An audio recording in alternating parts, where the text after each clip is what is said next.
nilagyan ko na ng mantika ang ating kawali. O dahil ako ay magluluto pala ng omelette ngayong araw na to guys. Kaya kamustahin ko kayo. Sana ay nasa okay na kayong kalagayan. At ayan, nilagay ko na nga dyan yung aking sausages yan, yung hotdog na hiniwa. Tapos, wala kasi kaming ham. Dahil magluluto ako ng omelette. Pambatang omelette. Kaya nakakatuwaan ko lang. Yan, gisa-gisa lang. Kaya, kumukuha lang ako ng mga nagkukulik ako ng mga videos ko, yung anong mga ginagawa ko. Gusto ko nga halos araw-araw. Kaso lang wala akong stand.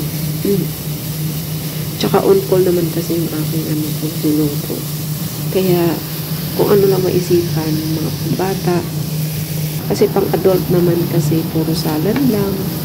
Tapos grilled lang sila ng beef, kudi kaya yung isda. French fish naman kasi ang niluluto.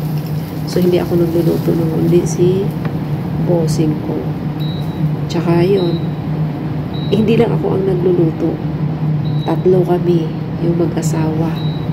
Ayan. Kaya, ang sarap din ang buhay ko sa ngayon kasi yan na lang ang buhay ko. Yung under the kitchen. Si Aling Masha. Ayan, nilagyan na nga natin ng dyan.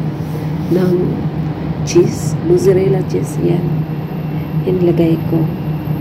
Tsaka yung itlog ko nga pala, nilagyan ko ng konting ng konting milk. Pero konti lang kasi didikit eh. Tsaka lalabsak yung yung itlog. Kaya yan, medyo nantok pa, ayan, nilagyan ko ng asin. Nantok ako ba? Kaya lang naisipan ko ngayon magpapaantok. Kaya nag-i-edit ako, nagbo-voice over na lang po ako. Ayan, dinagdagan ko pa nga ng cheese dyan. Pero alam mo na, nasubrahan. Kasi natunaw yung cheese dyan. Yung cheese kasi dapat hindi siya masyadong overcook. Kasi habang mainit yung kawali, or mainit pa yung may apoy pa, so malulusaw yung cheese. Kaya medyo didikit na siya ng konti. Magiging okay na lang yan kapag malamig na. So kailangan i-off mo para madali mo siyang i-roll. At dahil na malapad yung kawali ko, at tingnan nyo nga pala ang spatula ko, napakaliit. So kailangan palitan yung spatula. Ayan. O, diba? May malaki nga, pero isa lang. Kasi mayroong mas malaki. Kaso lang nasa taas at nasa basement po ako. So, ayan, medyo niroll ko na nga sa dyan.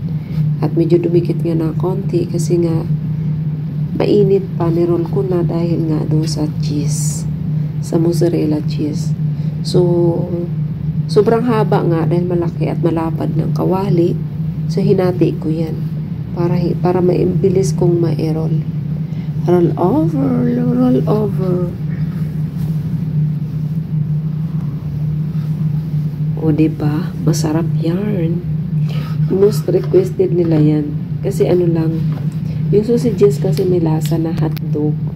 Hindi siya hotdog ng Pilipinas. Mas gusto ko yung hotdog ng, siguro, chicken hotdog.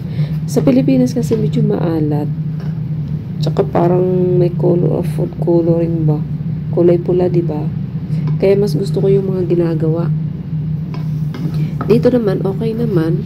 Pero hindi siya maalat. Katamtaman lang. Siguro nga dahil nga international taste yung ating dila.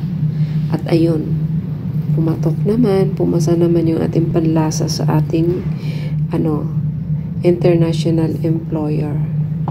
So, let's eat. Kain guys.